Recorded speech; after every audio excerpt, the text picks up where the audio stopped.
ምንጊዜም ሚዲያ የዕለቱ ጉዳይ ከመጽሐፍት ገበታ ከአድማጮች መድረክ መስታወት የቅዳሜ ወጎችና የተወልደ እንግዳ መደበኛ ዝግጅቶቻችን ናቸው። 703 475 6309 ስልካችን፣ ምንጊዜም ሚዲያ @gmail.com የኢሜይል አድራሻችን ነው። ሰብስክራይብ በማድረግ ቤተሰብ ይሁኑ። ምንጊዜም ኢትዮጵያ።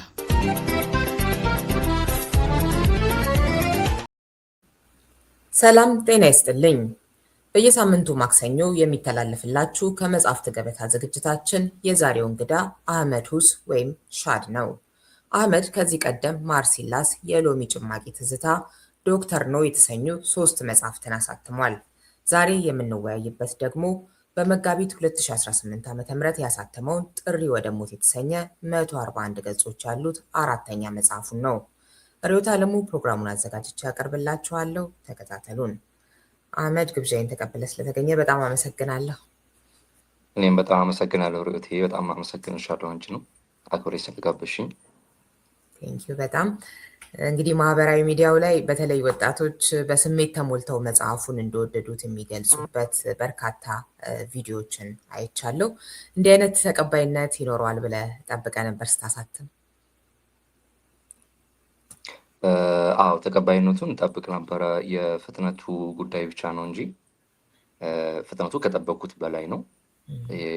ያሰብናቸው የማስታወቂያ መንገዶችም ምናምን ነበሩ እንደ አጋጣሚ መጀመሪያ ስንጀምርና እነሱን ሁሉ አላሳካንም ብዬ ነው የማስበው። ኦልሬዲ ከጥቂት ቀናት በኋላ አንባቢ ሆኖ የተረከበን ሼር ማድረጉን ማስተዋወቁን ምናምን እና ፍጥነቱ ትንሽ ከጠበቅኩት በላይ ነው። ተቀባይነቱ ግን ያው መጀመሪያም ጠብቄው ነበረ። በእርግጥ ምን ነገረህ? እሱ ነገር የሰራሁበት ርዕሰ ጉዳይ የበለጠ ትኩረት ሊሰጠው የሚገባ ነው የሚል ነው።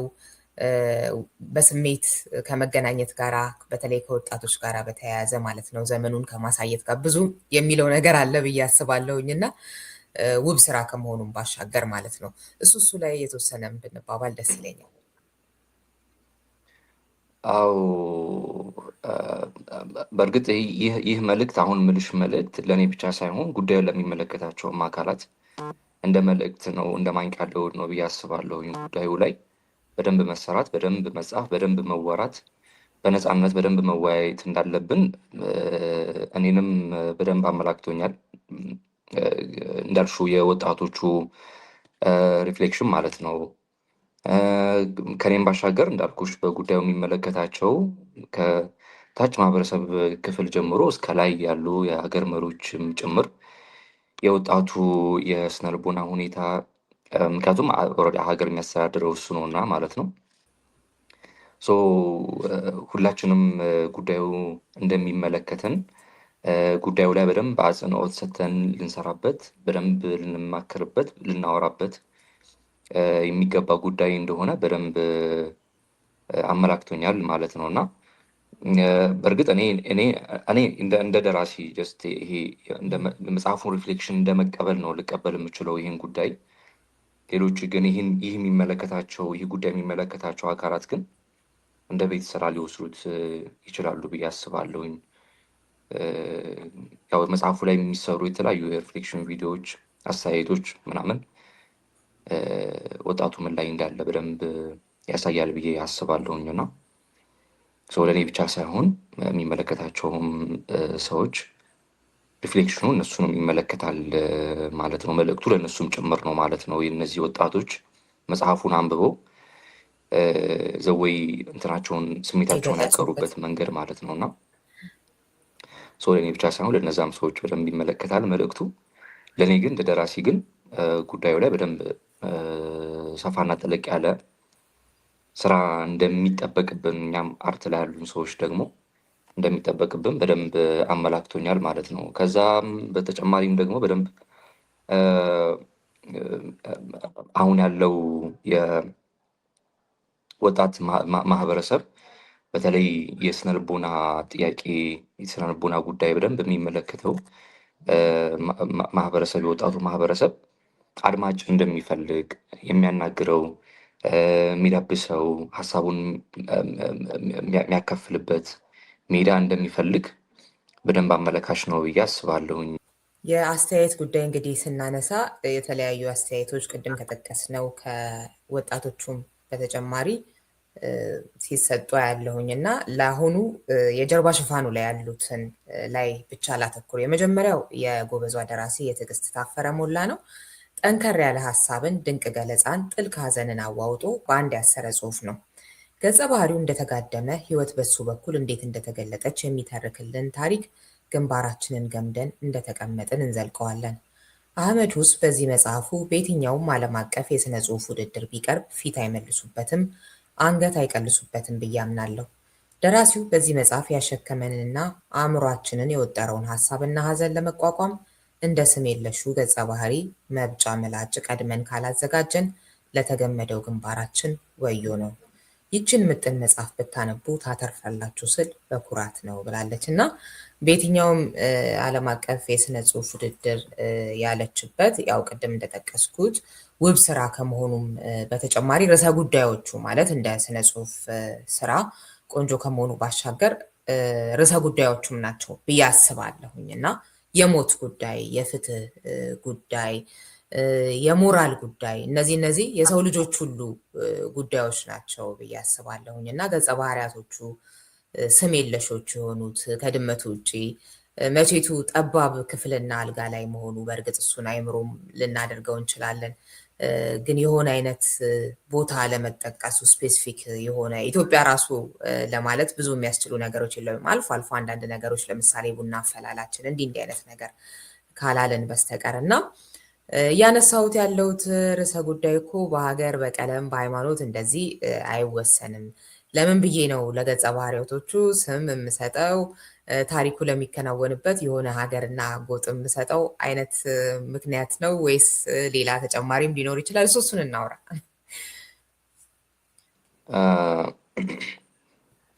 ልክ ነሽ። የተነሱት ርዕሰ ጉዳዮች አጠቃላይ የመጽሐፉ ይዘት በመላው ዓለም የሚገኝ የሰው ልጅ ጉዳይ ናቸው ብዙዎቹ። ምናልባት ጉዳዩ የምንመለከትበት እኔ ፍትህን እንደ ሀበሻዊ ምናልባት ስመለከተው እሱ ላይ እንዳሰፈርኩት ሊሆን ይችላል። ወይም ደግሞ አንድ የዓለም ጥግ ላይ ያለ አንባቢ ደግሞ ፍትህን የሚመለከትበት ያው ሁላችንም የፍትህ ጉዳይ የተለያየ እንትን ስላለን ማለት ነው እና እሱ ላይ የተጠቀሱት ጉዳዮች ምናልባት የትንታኔ ጉዳይ ወይም ደግሞ ነገርየው የምንመለከትበት ጉዳይ መነጽራችን ሊለያይ ይችላል እንጂ ላናስባቸው አንችልም። ሁሉም የሰው ልጆች ያስባቸዋል ብዬ አስባለሁ እሱ ላይ የተጠቀሱት ጉዳዮች እና አንደኛ ነገር በዛ ምክንያት በደንብ ጉዳዩን ዓለም አቀፍ ያደርጉታል። የመጽሐፉን የተነሱት ርዕሰ ጉዳዮችን በአጠቃላይ ማለት ነው እና ከዛ የመቼት አልባነት፣ የስም አልባነት ምናምን እነዚህ እንትኖች አሁን ከጠቀስኩት ጋር አይደለም። ምክንያቱ የመቼት ጉዳይ ጊዜ ስለ ጊዜ የተነሳ ጊዜ የቦታ ነው እንጂ የጊዜ እንደውም አነሳዋለሁኝ። ቆይ እሺ፣ እንደውም ቆንጆ በሆነ ሁኔታ ነው ያስቀመጥከው። ቦታውን እያሰብኩኝ ተናገርኩኝ እንጂ ልክ ነው። መቼት ውስጥ ጊዜም አለ። ጊዜ ግን እንደው ፍጥጥ ባለ መልኩ አይደለም የምታስቀምጠው። ፀሐይ እንዴት አድርጎ ሲገባ ምናምን መጀመሪያ አካባቢ ያለበት በኋላ ላይ ደግሞ የምታስቀምጥበት መምሸቱን ይሄ የጭፈራ የምናምኑን የምታሳይበት እና ይሄ አንድ ቀን ውስጥ የተከናወነ አይነት ነገር ብለን እንድንወስድ ግን በደንብ አድርገን ስናነበው ነው እሱንም የሚሰጠን እና እሱ ነገር አለው። ልክ ነው። እና የመቼት አልባነቱ ፍካሬው ምንድን ነው? ጊዜ ጉልበት እንደሌለው እዛም ላይ በጽሁፍ አስቀምጨዋለሁኝ። ጊዜ ሳይሆን እኛን ጉልበት ያለን እና እዛም ታሪክ ላይ መቼት ወይም ደግሞ የጊዜ ጉዳይ እንዲሁ ዝም ብሎ ተድበስብሶ ያለፈ ጉዳይ ነው እና እንዳልሽው ከፀሐይ እንቅስቃሴ፣ ከብርሃን እንቅስቃሴ፣ ከሰው ልጆች የጠዋት መውጣት፣ ምሽት ላይ መቀዝቀዝ እነዚህ እንቅስቃሴዎች ካልሆኑ በስተቀር የጊዜ ጉዳይ ይህ ነው ተብሎ የተቀመጠ ነገር የለም። ይህ የሆነበት ምክንያት መሀል ላይ ስለ ጊዜ ያነሳሁት ጉዳይ አለ። ጊዜ በጣም በእኛ ትከሻ ላይ ካልሆነ በስተቀር ጉልበት እንደሌለው እሱን ለመፈከር ነው መቼት አልባ የሆነው አንደኛው ምክንያት ማለት ነው። ከዛ ይሄ ስም አልባነቱ ደግሞ የካራክተሩ ስም አልባነት ስም አልባነት ብቻ ሳይሆን ዘር የጠቀሻችሁ ቅድም ዘር፣ ጾታም ጭምር። በነገራችን ላይ የጾታም ጉዳይ የለም እዛ ላይ። ሜይ ቢ አንድ መጨረሻ አካባቢ አምልጦኝ የገባ አንድ ስዕል አለ። ሰዓሊው እንደ ነገ ሊገባ ነበር ዛሬ ስዕሉ የገባውና ከዛም በኋላ ያወጣሉ ብዬ ተሳነፍኩኝ ምናምን እንጂ ጾታ በፍጹም አይገልጽም፣ እድሜ አይገልጽም ምናምን። እና እሱ የሆነበትን ምክንያት ትልቁ ምክንያት ምንድነው? አንባቢው ካራክተሩ እንዲሆን ስለፈለግኩ ነበረ። ምናልባት ቅድም ካነሳ ነው ይሄ በደንብ መጽሐፉ ከአንባቢዎች ጋር በደንብ የመዋሃዱ አንዱ ምክንያትም እሱ ይመስለኛል። ያነባል፣ ያ ካራክተሩ ውስጥ ራሱ ነው የሚያስገባው። ሴትም ከሆነች ራሷን የማስገባት በደንብ ሰፊ የሆነ እድል አለው። የጾታ ጉዳይ፣ የእድሜ ጉዳይ፣ ከዛ የ40 ዓመቱም የ20 ዓመቱም አንባቢ እኔ ብሎ ሊያነበው የሚችለው አይነት እንትን ነው እና በዛ ምክንያት ምንም ማንነት አልባ ሆኗል ካራክተሩ። ሁለተኛ ነገር እሱ ነው። ከዛ ደግሞ እኔም ደግሞ እንደ ደራሲ ደግሞ መጽሐፉ በደንብ ዓለም አቀፍ እንትኖች ላይ በደንብ እንዲነበብ እፈልጋለሁኝ፣ ከአማርኛ ቋንቋ ውጭ ማለት ነው። እሱም ላይ እየሰራንበት እንገኛለን። እሱ ሊያደርግ የምችለው ይሄ የሀበሻዊ መልክ የሚመስሉ እንትኖችን ማውጣት መቻል። በዛ ምክንያት እንደውም በጣም ትልቁ ትችት ያስነሳብኝ ምንድን ነው እናት የተሳለችበት መንገድ ሀበሻዊ አይመስልም የሚል ነገር በጣም በተደጋጋሚ ትችት ይነሳብኛል ምናምን። እና ይህ የሆነበት ምክንያት ምንድን ነው? ኦፍኮርስ በቃ ሀበሻዊ ስነ ልቦና የለውም አጠቃላይ መጽሐፉ። የሚነሱት ሀሳቦች ምናምን በተሻለ መጠን ዓለም አቀፍ እንዲሆን ከማሰብ ነው እና እናም ለመነበብ ከመፈለግ አንጻር ነው። በሌሎች ቋንቋ ተናጋሪዎችም ዘንድ እንዲነበብ ስለምፈልግ ነው መቼት አልባ ጾታ አልባ የሆነው አጠቃላይ መጽሐፉ ማለት ነው። ለኢትዮጵያ ብቻ እንዳይሆን የሚል አይነት ትርጉም ይሰጠኛል። በእርግጥ ወደ ሌሎች ቋንቋዎች ከተተረጎመ ባህሉንም ይሄ የአንድ ሀገርን ሁኔታ የሚያሳይም ሆኖ በርዕሰ ጉዳዮቹ በውብ ስራዎች አማካኝነት የዓለም አቀፍ አንባቢን ትኩረት የሚስቡ የተለያዩ ስራዎችን መጥቀስ እንችላለን።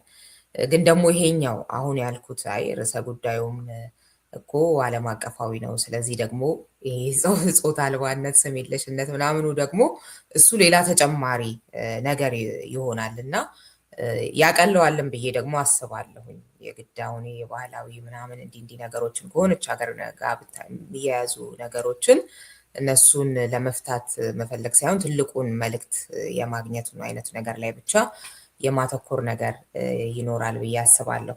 የሽፋን ስዕሉም ላይ እንዳልከው ሳስብ ነበረ። ማለት አይታይም አይደለ? የሆነ ገመድ የያዘ ሰው፣ ያው ከታሪኩ ተነስተን የመረረው ሰው ምን አይነት ሁኔታ ውስጥ ያለ ሰው እንደሆነ ይገባናል።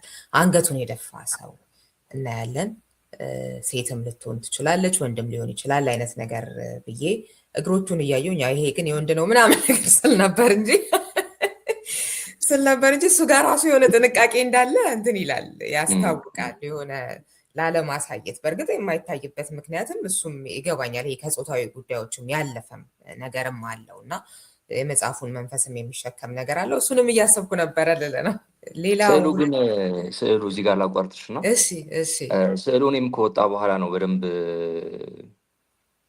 የጀርባ ጽሑፉን የጻፈልኝ ዮሴፍ ጋር እንዲሁ ቁጭ ብለን እያወራን ስዕሉ ግን አንገት አለው ወይስ የለውም የሚለው ነገር ሲያከራክረን ነበረና ከዛ የስዕል ጉዳይ ምናምን ሲነሳ ብዙ አንባቢዎችን እጠይቃለሁ፣ ስዕሉ አንገት አለው ወይስ የለውም ምናምን ብዬና እኔ በጣም አንገቱ ቅብር እስኪል ድረስ አንገቱ መድፋት አድርጌ ነው ያሰብኩት። ግን አሁን ስትለኝ ሳየው አለውስ የሚለው ነገር ራሱ እሱም በጣም እና በሱም ታንሳለሽ ነው በዚሁ። እሺ አሪፍ እሱ ሲሆን ደግሞ ያው የለውም ብዬ ሳስብ ደግሞ ሌላም ነገር ማሰብ እችላለሁ።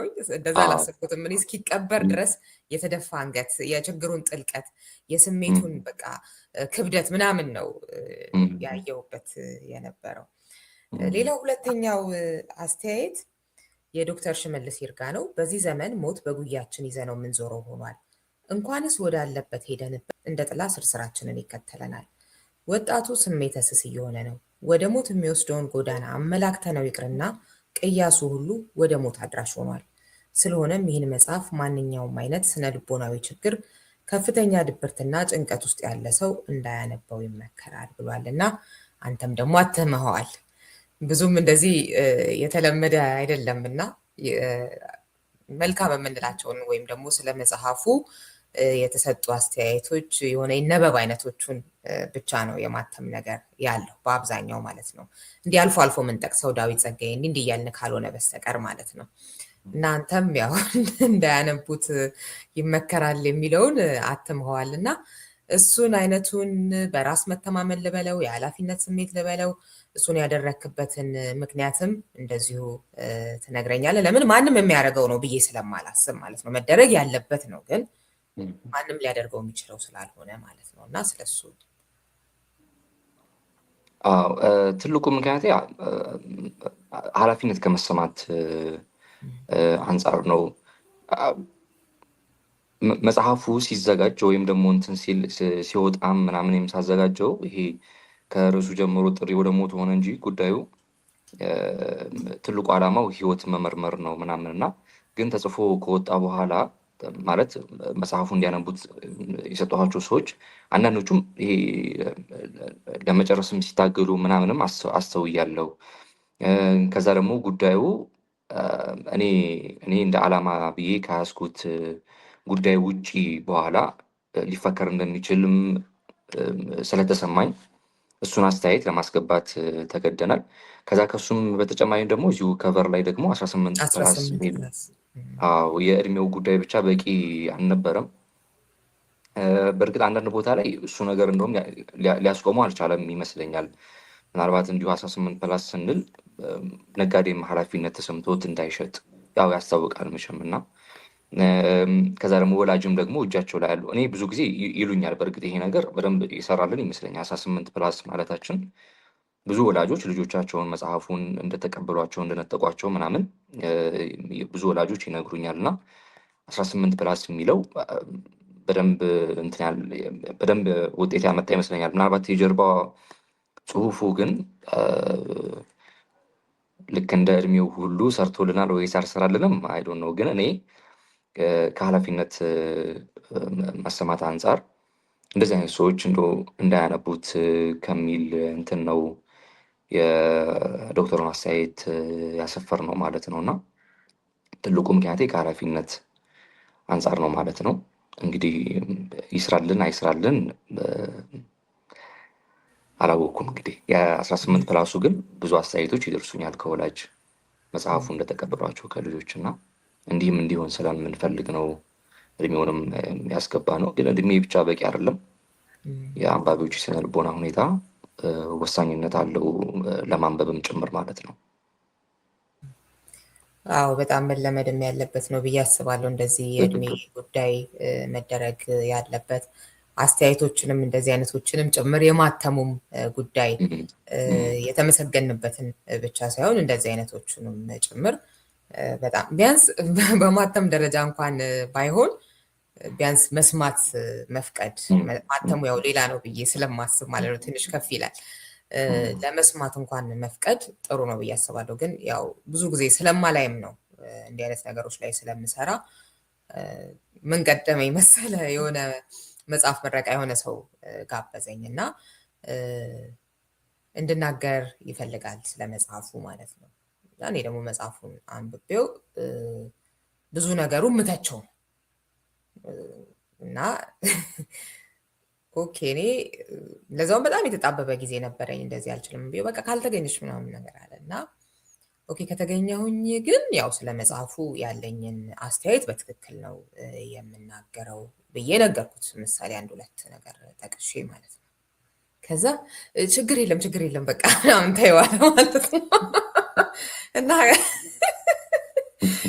እንደዚህ አይነት በቃ ማለት የሆነ ምስጋና ብቻ ቢሆን ኖሮ ሄጄ እንዳቀርብ ነው።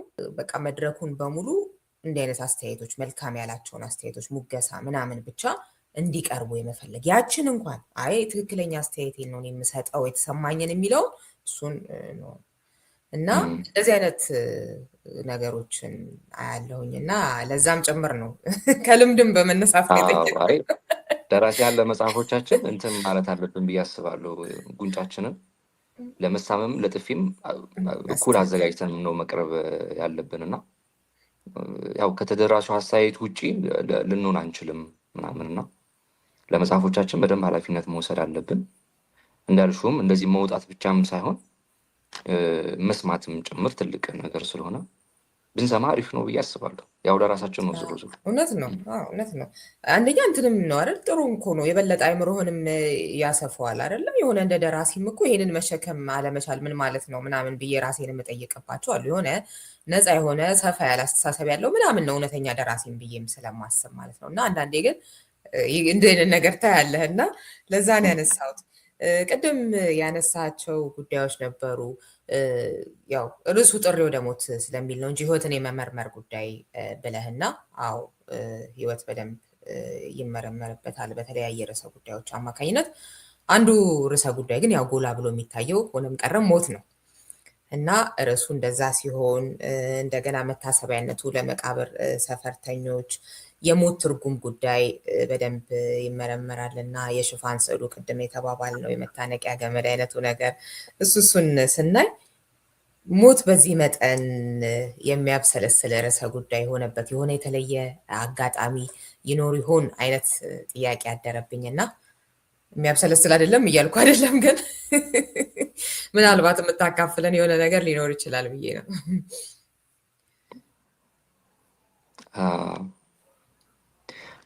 አይ ቲንክ ሞት ብዙዎቻችን የምንሸሸው ርዕሰ ጉዳይ ይመስለኛል። በመጀመሪያ ደረጃ እሱ ላይ የተጠቀሱት እነዚህ ያልሻቸው ነገሮች ሁሉ አሉ። ከዛ ግን የካራክተሩን ስነልቦና ስናይ አጠቃላይ እርግጥ የመጽሐፉ ይዘት የኑዛዜ አይነት መልክ ነው ያለው።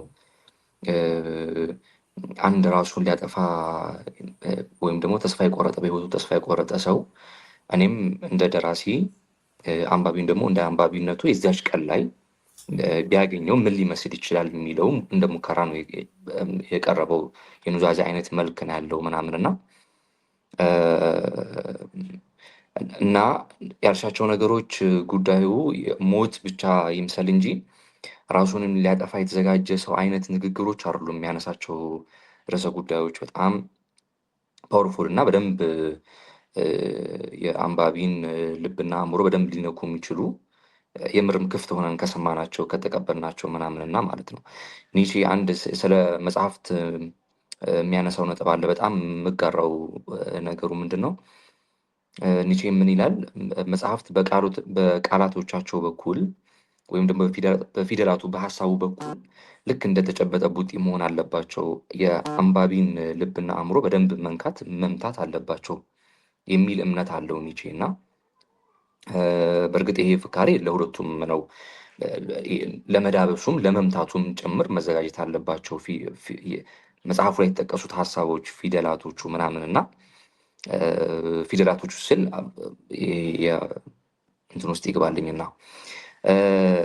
ከዛ አንጻር ልክ እንደዛ የአንባቢ አእምሮንም ልቡንም በደንብ ከፍቶ ላነበበው ሰው እኔ ምን ላይ ነኝ ያለሁት የሚል ህይወቱን ሊመረምር የሚችልባቸው መንገዶች በደንብ ተቀምጠውለታል እዛ በየገጾቹ ላይ ማለት ነው። እና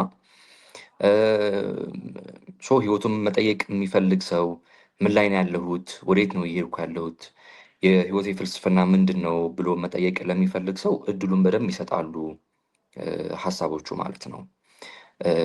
ከዛ ደግሞ በዛኛውን መልኩ ደግሞ ልጠቀም ይሄ ልክ ጀርባው ላይ እንደተቀመጠው አይነት ወይም ደግሞ ልክ ርዕሱን ብቻ እንደሚያመላክተው አይነት ደግሞ ለሱ ብቻ ልጠቀመው ለሚለውም ሰው ደግሞ እንደዛ የሚጠቀሙ ይችላል። ያው ሁላችንም እንዳጠቃቀማችን ነው ማለት ነው። ሞት እኔ በግሌ በደንብ የሚማርከኝ ርዕሰ ጉዳይ ነው። የሚማርከኝ ስልሽ ብዙ ጊዜ የምብሰለሰልበት ብዙ ጊዜ የምጠይቀው ርዕሰ ጉዳይ ነው እና አይ ቲንክ ሁላችንም በደንብ ጊዜ ሰተን አናስብበት፣ በደንብ ጊዜ ሰተን አንበለው እንጂ ብንሸሸውም ላናመልጠው የምንችለው እኔ በግሌ ትልቁ እውነት ወይም ደግሞ ብቸኛው እውነት ሞት ነው ብዬ አስባለሁኝ።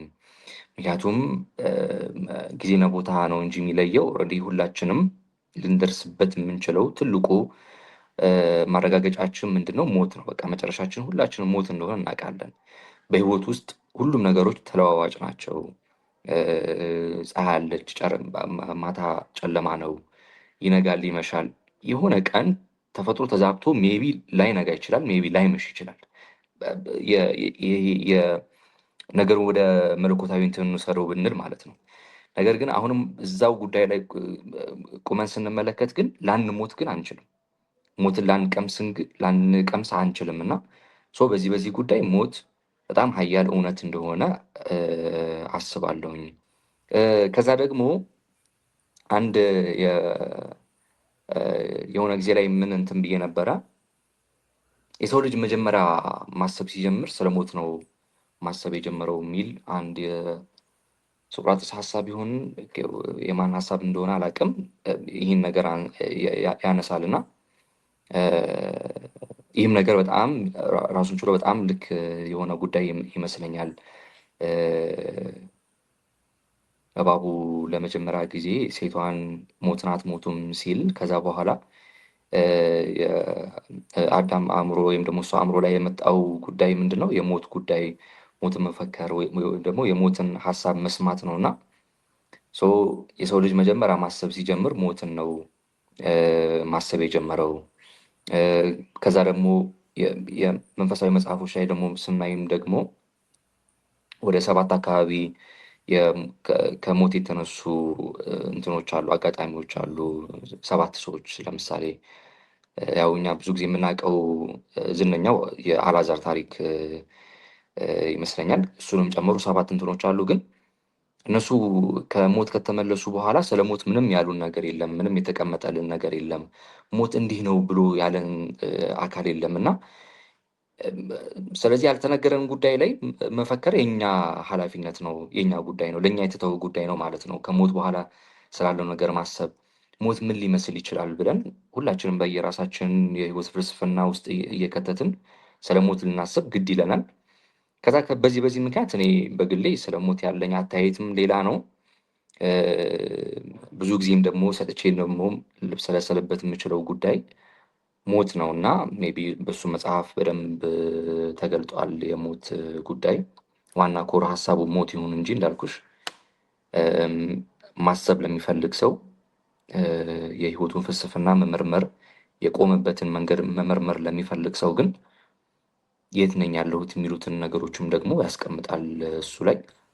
እኔ በግሌ ከጠየቅሽኝ ግን ሞት በደንብ እንብሰለሰልበት በጣም ደስ ብሎ የማስበው ርዕሰ ጉዳይ ነው ማለት ነው። አዎ በእርግጥም ሊታሰብም የሚገባውም የሚያሳስብም ነው። በሞት አማካኝነት ህይወትን ስንመረምራት የሆነ የምትሰጠን የተለያየ አይነት ትርጉም አለ፣ እንደየቆምንበት እንደየአመለካከታችን። በዚህ ገጸ ባህሪ አማካኝነት ደግሞ የሚታዩ አሉ። ለምሳሌ ቅድም ያልከው የእውነት ጉዳይ ብቸኛ እውነት ነው እያልክ የገለጽከውን እዚህ ጋር በሱም የምናየው አለ። እኔ ግን የራሴን የእውነት ዓለም ልገነባ ነው ብሎ ያ የእውነት ዓለም የሚለው ምን እንደሆነ ሲነግረን ራሴን አጠፋለሁ። የኔ እውነተኛ ደስታ ያለው ከዚች ዓለም ሳይሆን ከወዲያኛው ዓለም ነው። የኔ ብቻ ሳይሆን የመላው ሰው ልጅ የደስታ ምንጩ ከሞት በኋላ ባለው ጉዞ ነው። እውነቴ ያለችው ከሞት በኋላ ነው። ከዚህ ወዲያ ከመኖር ጋር ትግል ስገጥም አልገኝም። በቃ ካልሆነ አልሆነም ነው። ምድር ካላስተናገደችኝ፣ ፊቷን ካዞረችብኝ የባክሽን ብያልን ለማመጣትም ይሄ ለሁሉም የምነግረው ነው። እረፍታችን ጋር በቶሎ መገናኘት አለብን። አሁን ራሴን አጠፋለሁ። ቃሉ ግን ልክ አይደለም። ወደ እውነተኛውና ታላቁ የደስታ ዓለም እየተሻገርኩ እንዴት ራሴን ማጥፋት ይባላል? ራሴን እገላለሁ። ሞት የህይወት ተቃራኒ አይደለም። ሞትና ህይወት ባሻገር ለባሻገር በራሳቸው መንገድ መጓዝ የሚችሉ የሰው ልጆች መልኮች ናቸው። መሞት በህይወት ያለ መኖር መገለጫ አይደለም። መኖርን በራሱ ሞትና ህይወት ብለን ለሁለት ከፍለን የምንመረምርበት መነጽሮች ናቸው። ማለትም መኖራችን በህይወት አሊያም በሞት መንገድ በኩል ሊገለጥ ይችላል እያልክ ቅድም እንዳልኩት ህይወትንም በሞት በኩል የሚመረመርበት ነው እንግዲህ በገጸ ባህሪው አማካኝነት እና ያው ዞሮ ዞሮ ቅድም የተባባል ነው የራስን የማጥፋት እንዲህ አይነት ጉዳዮች አሉና በምን አይነት የስሜት ሁኔታ ውስጥ ያሉ ሰዎች ቢያነቡት ምን አይነት ነገር ይፈጥራል የሚለው ስለማይታወቅ የቅድሙን አይነቱን ጥንቃቄ ከየጀርባ ሽፋንም ሆነ 18 ፕላስ የሚለው እሱ ወሳኝ ከሆነባቸውም ገጾች ውስጥ አንዱ ነው ብዬ አስባለሁ። እንግዲህ አስጨናቂ ሁኔታ ውስጥ ያለ ሰው ህይወትን ሲመረምር ምንድን ነው ሊያስብ የሚችለው የሚለው ግን እንደቆመበት ሁኔታ ነው። ደግሞ እሱንም በተለያየ ሁኔታዎች አይተናል። ቪክተር ፍራንክል በተለይ ማን ሰርች ፎር ሚኒንግ ላይ የሚገልጽልን አለ አይደለ?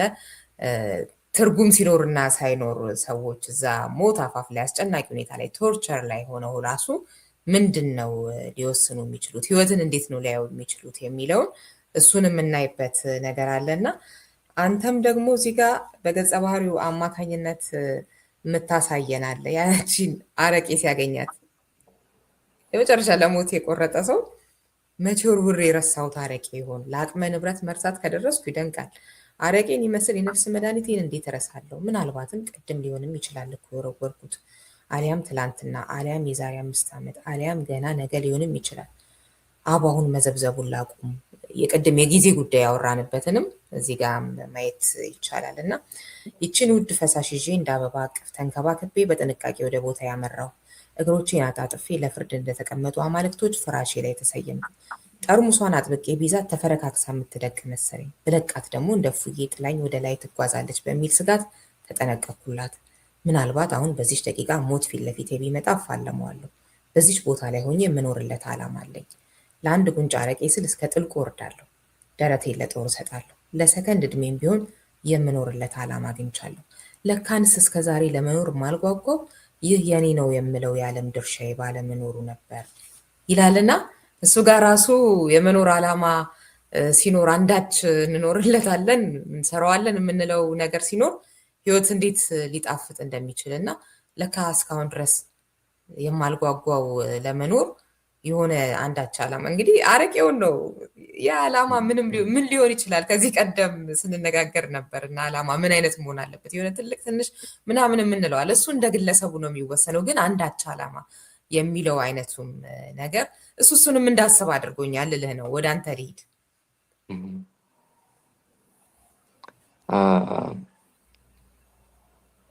እኔ ትልቁ ማሰበው ነገር የሰው ልጅ ለመኖር አንዱ ትልቁ ምክንያቱ ፐርፐዝ ሊኖረው ግድ ይላል። ፐርፐዝ የሌለው ሰው ምናልባት ልዩነታችን እኛ ፐርፐዝ ካለን ሰዎች እኔ ለምሳሌ አለኝ፣ ርዕዮትም እንደ ርዕዮት አላት። ብዙ ሰው ፐርፐዝ አለው ብዬ አስባለሁ። ሜይ ቢ የመኖር ፐርፐዝ የሌለው ሰው፣ የመኖር ዓላማ የሌለው ሰው ልዩነታችን ከነዛ ሰዎች የባዮሎጂካል ጉዳይ ነው። በቃ ይሄ መተንፈስ ምናምናችን ብቻ ነው የሚያመሳስለን እንጂ የምርም እኩል እየኖርን ነው ብዬ አላስብም። ያው ሞት መገለጫው ብዙ ነው። በእኛም ማህበረሰብ ይሄ የቁም ሞት የሚባል ነገር አለ አይደለ? ትልቅ ውርደት ውስጥ የገባ ሰው አንተ በቁምህ ሞተሃል ምናምን እንላለን። አፈር ውስጥ የመግባት ጉዳይ ብቻ አይደለም፣ የመቀበር ጉዳይ አይደለም ሞት እና በቁም የመሞት በህይወት የኖርሽም መሞት አንዱ መልኩ ነው ሞት እና እነዛ ሰዎች ፐርፐዝ የሌላቸው ሰዎች ናቸው ብዬ አስባለሁ። አሁን ቅድም ስለ ኒቼ ሀሳብ አነሳን አይደለ?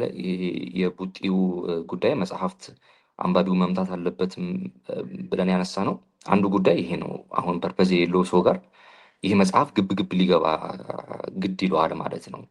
እኔ በመጽሐፊ በኩል ያንን አንባቢ ቡጢ ልሰነዝርበት ግድ ይላል ማለት ነው። አሁን ስለ ፐርፐዝ ለምሳሌ ሲነሳ ፐርፐዝ የሌለው ሰው እሱን እንዲሁ ዝም ብሎ አንብቦት ሊያልፍ ይችላል ብዬ አላስብም።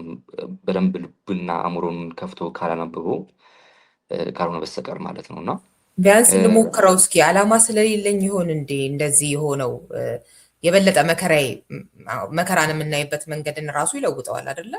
መከራዬ የበዛው በሆነው ነገር ብቻ ሳይሆን ምናልባት የሚሆን ምናምን የሆነ ነገር ይሰጣል፣ ጥያቄ ይጭራል። ልክ ነው። ትክክል። ካራክተሩ አሁን አንቺም እንዳነሳሽው ለመኖር ጠብታ አረቄ ብቻ ለትንሽ ደቂቃዎች ወይ ለትንሽ ሰከንዶች ሲያቆዩት እንመለከታለን። ከዛ እሷን ጭላጭ ሲጨርስ እንደገና ወደ ማማረሩ ይመለሳል ምናምን እና ለመኖር የጠብታ ያረቄ ጉልበት ብቻ ብዙ ነገሮቻችንን ሊቀይሩ ይችላሉ እና እሱንም መፈከር እንችላለን። ስለዚህ ቅድም እንዳልነው ጉዳዩ ወደ ሞት ብቻም ሳይሆን በሚኖር ሰው መኖር የሚፈልግ ሰው እንዴት መኖር እንዳለበት አንድ አንባቢ በጣም የወደድኩለት ሀሳብ አለ። እንዲሁ ሶሻል ሚዲያ ላይ ነው ቪዲዮውን ያጋራው እና የሰማሁት ምንድን ነው ብዙ ቦታም እንደ ማጣቀሻ አነሳዋለሁኝ እሱን አንባቢ መጽሐፉ እንዴት መሞት ሳይሆን እንዴት መኖር እንዳለብን የሚያሳይም ነው የሚል ሀሳብ አንስቷል እና ለእኔ እንደዛም ጭምር ነው። ስለዚህ እንዴት መኖር አለብን ብለን ስንጠይቅ አንደኛው የፐርፐዝ ጉዳይ እሱ ላይ የተጠቀሱት ብዙ ቦታዎች ላይ ብዙ አይነት እንትኖች ተጠቅሷል። አንዱ የፐርፐዝ ጉዳይ ነው እና ሁላችንም እንኑር ብለን የምንነሳ ከሆነ ሁሉም ህይወት እኩል አይደለም፣ ሁሉም መኖሮች እኩል አይደለም እና እኔ አንድ ፐርፐዝ ከሌለው ሰው ጋር እኩል እየኖርኩ ነው ብዬ አላስብም። ቅድም እንዳልኩሽ መመሳሰላችን የባዮሎጂካል ጉዳይ ምንበላው የምንጠጣው ይሄ ውስጥ ዳይጀስት ማድረጉ ምናምን ነው በቃ መመሳሰሉ እንጂ ከዛ ውጭ ተመሳስሎች አለን ብዬ አላስብም።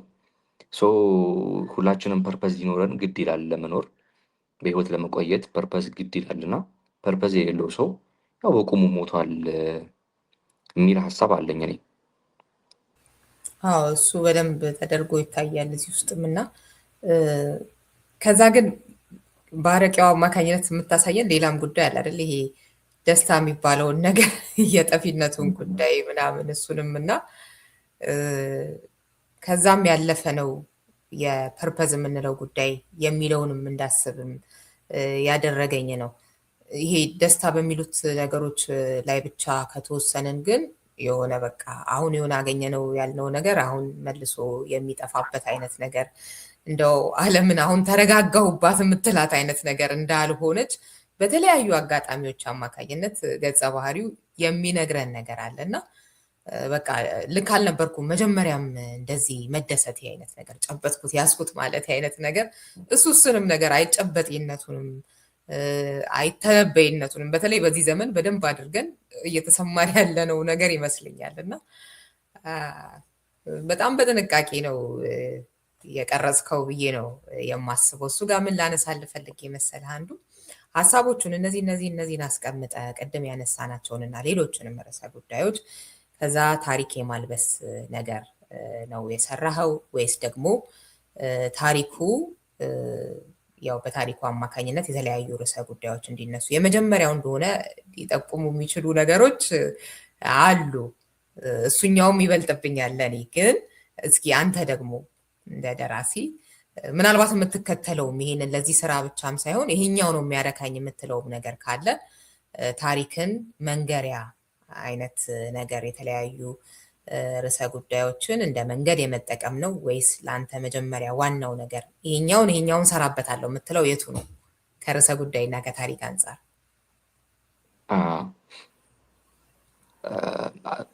አይ ቲንክ ብዙ ስራዎች ላይ ነገረ ጉዳዩ የሚበልጥብኝ ይመስለኛል ከስቶሪው በላይ እና ከዚህ በፊትም የነበረውም ስራዬ ከዚህ በኋላ የሚወጡትም ጭምር የሆነ ነገረ ጉዳይ አላቸው፣ የሆነ ማዕከል አላቸው፣ የሆነ ሊሉት የሚፈልጉት ጉዳይ አለና ከዛ በዛ ውስጥ ነው ታሪክ እንትን የሚለት ታሪክ የሚቀረጽለት። ምክንያቱም ሰው እንትን ይፈልጋል። ይሄ ታሪክ አንብቤ ወጣሁ ወይም ደግሞ የሆነ ነገር ይዤ ወጣሁ ምናምን ለማለት ብዙ ጊዜ ይሄ ልቦለድ ምናምን ስንል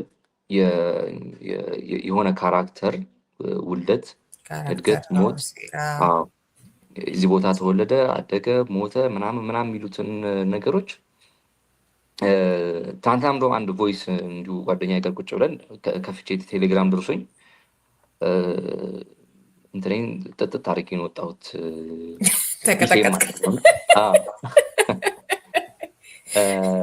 ብዙ ጊዜ እኛ ሀገር ላይ የተለመደ ልብ ወለድ ሲባል እንዳልኩሽ ከእስከሚል ታሪክ ይፈለጋል።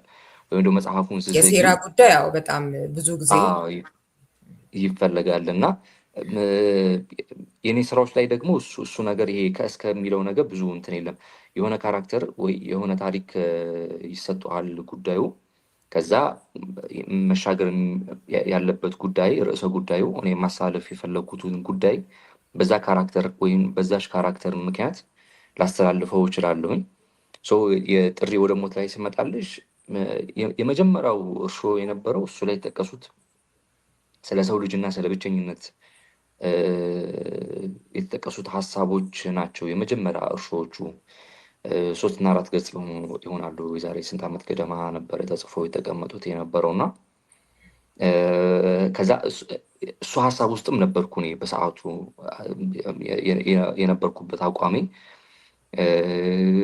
ከሰው ልጆች ጋር የነበረ ኢንተራክሽን ሶሻል ላይፌ ምናምን እሱ ላይ የተጠቀሱት ይሄ ስለ ሰው ልጅ እና ስለ ብቸኝነት የሚያወሩት ፓርቶች እሱ ውስጥ ነበርኩኝ የዛን ሰዓት ማለት ነው። ከሆነ ጊዜ በኋላ ነገርየው የተተረተረ የተለያዩ ሀሳቦች እንትን እየወለደ ምናምን መጣ።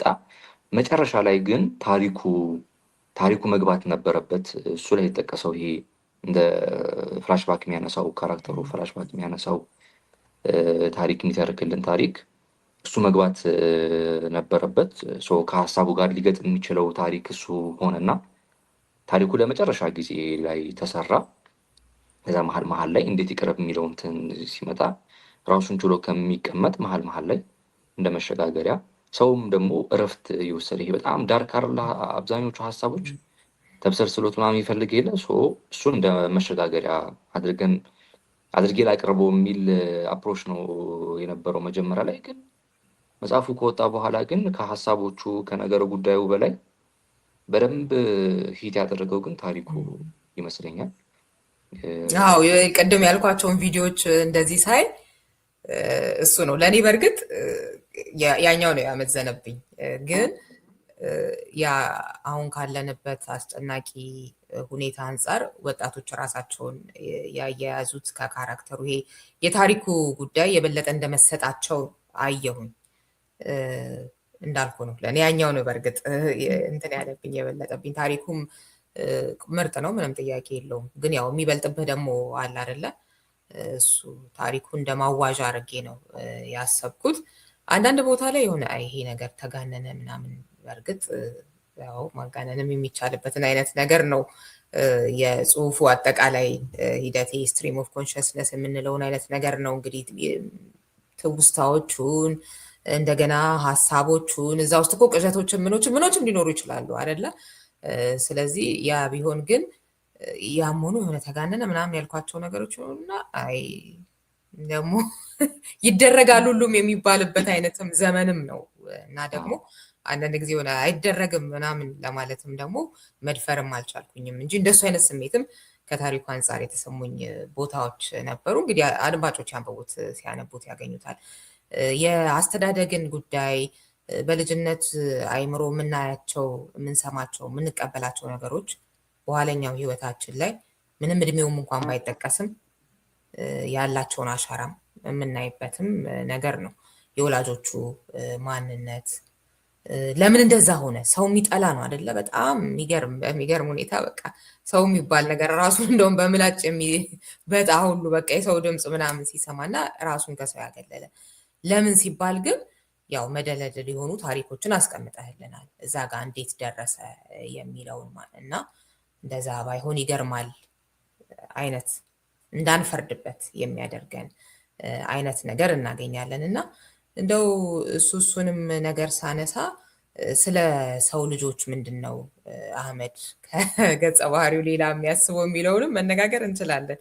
በምን ገጸ ባህሪው ላይ ሰውና የሰው ልጆች ተብሎ ነው የተቀመጡት። በእርግጥ ሰው ተብሎ እንዳለ ሰው ጠላለው ስል ግን ብሎ ያኛው ሰው ይሄ ሰው የሚባል ደረጃ ያለው አይነቱ ሰው እንደሌላ አሁን የሰው ልጆች የነሱ ልጆች ናቸው ያንን የሞራል ከፍታ ላይ የሌሉ አይነት ነገር እያለ ነው በእርግጥ የሚያስቀምጠው። እና አንተም ስሜት ውስጥ የገባውበት ነበር ቅድም ስትል እነዚህ የሰው ልጆች እንግዲህ ሰዎች ሳይሆኑ የሰው ልጆች ያሳደሩብህ ስሜት ይኖራልና ከዛ አንጻር እንደው ካለፈ በኋላ ስሜቱ አሁን ብትጽፈው ኖሮ ምን ይሆን ነበረ?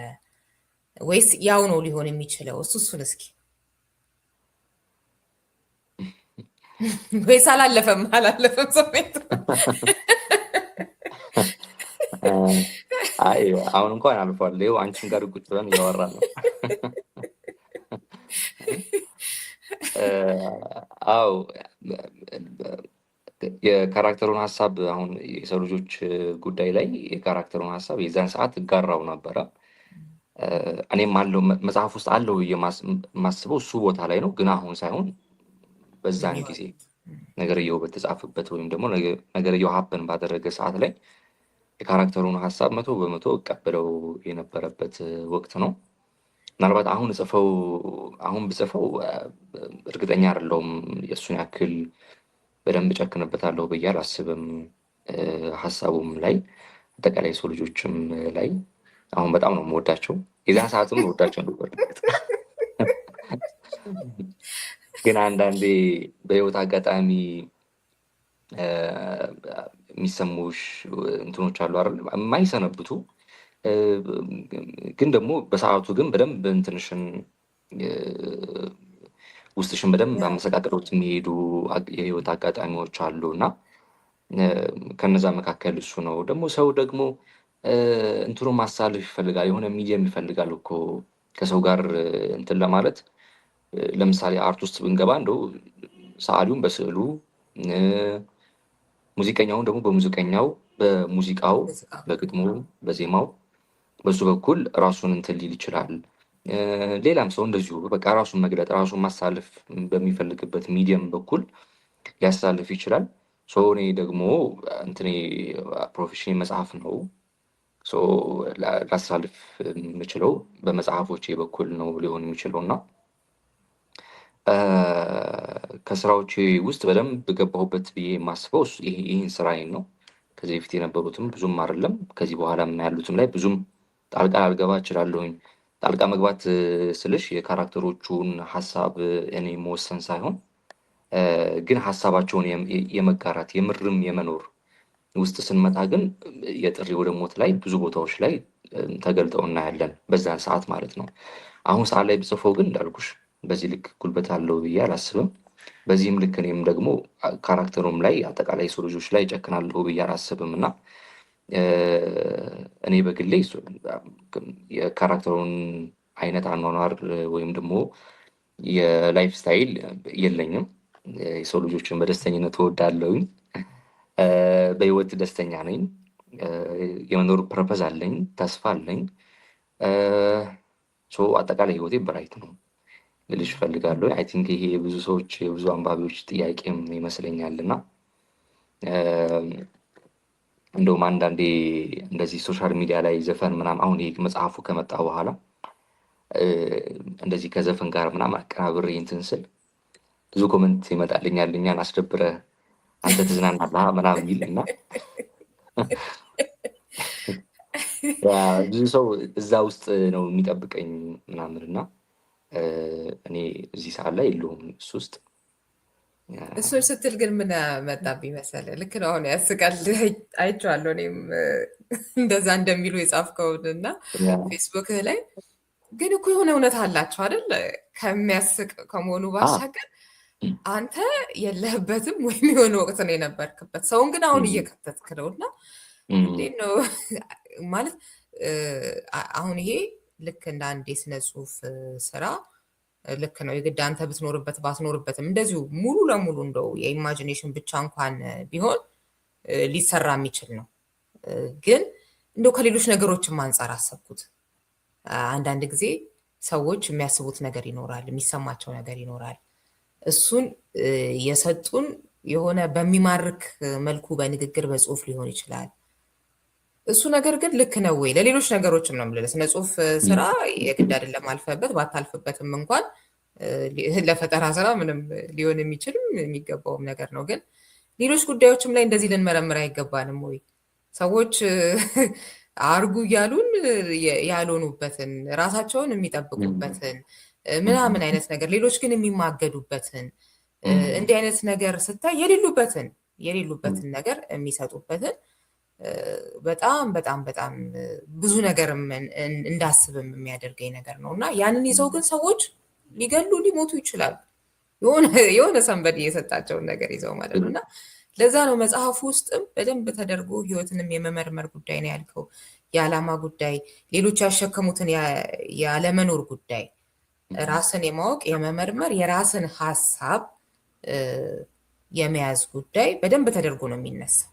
መንጋ ያለመሆን ጉዳይ በዚህ በገጸ ባህሪው አማካኝነት እና ይህንን በጥልቀት ከተነበበ በእርግጥ እንደዛ አይኮንም ማለት የሆነ ነገር ከዚህ ይህንንም መጽሐፍም ቢሆን መመርመር የሚቻልበትን አይነት ነገር እንጂ እንዳለ መቀበል የሚባል ነገር አይሆንም። በእርግጥ በጥልቀት ከታየ ማለት ነው እና እንትኑንም ማክሸፊያውንም አብረህ ያቀበልክ ይመስለኛል በገጸ ባህሪው አማካኝነት። ራሳችሁን ሁሉ የራሳችሁን ሀሳብ ያዙ፣ ለዛ ደግሞ ጊዜ ለራሳችሁ ስጡ ምናምን የሚለውን ነገርም የሚናገር ገጸ ባህሪ ነው እና እሱን እስኪ ትንሽ ሂድበት። ልክ ነሽ። በዚሁ አጋጣሚ ቅድም አንዴ ጠቅሰሽ ያለፍሽውን እንትን ያልኩትን ልመልስልሽ ነው። የብዙ ሰዎች አስተያየት ምንድን ነው? አንዳንዱ ቦታ ላይ በጣም ተጋነነ፣ ካራክተሩ የተሳለበት መንገድ በጣም የተጋነነ እና ከእውነታ በጣም የራቀ ነው የሚሉ እንትኖች አሉና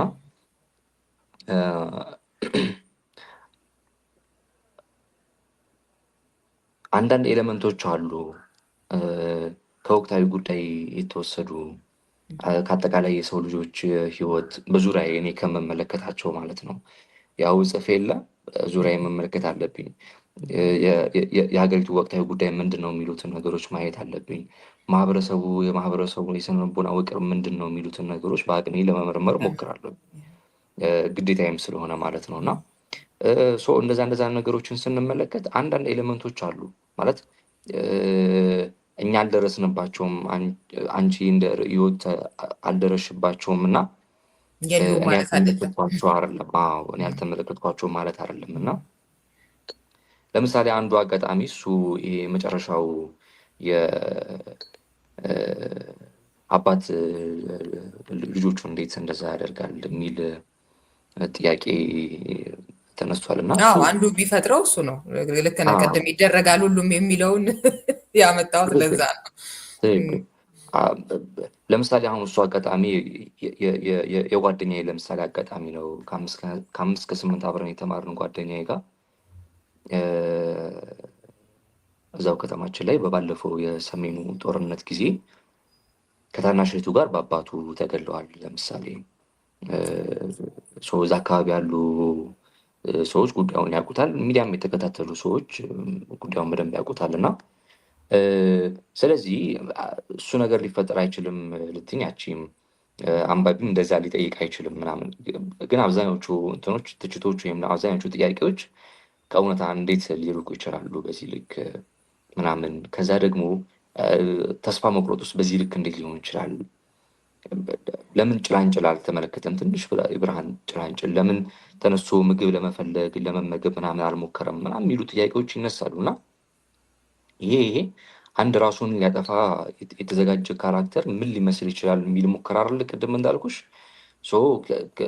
ከነዛ መካከል አንዱ ምንድን ነው ጥግ ድረስ ተስፋ መቁረጥ ነው። ምጥ ነው ይሄ የመጨረሻ ሰዓቱ ምጥ ምናምን። እና ራሱ ሊያጠፋ የተዘጋጀ ሰው ተነስቶ ምግብ በልቶ ምናምን ራሱ ሊያጠፋ አይችልም። በቃ ይሄ የምግብ ጉዳይ በጣም ተራና ሲምፕል የሆነ ጉዳይ ነው። ተራ ጥያቄ ነው የምግብ ጉዳይ። ከዛ ያለፉ በጣም ትላልቅ የህይወት ጉዳዮች ላይ ጥያቄ ሲያነሳ እንመለከታለን ምናምን። እና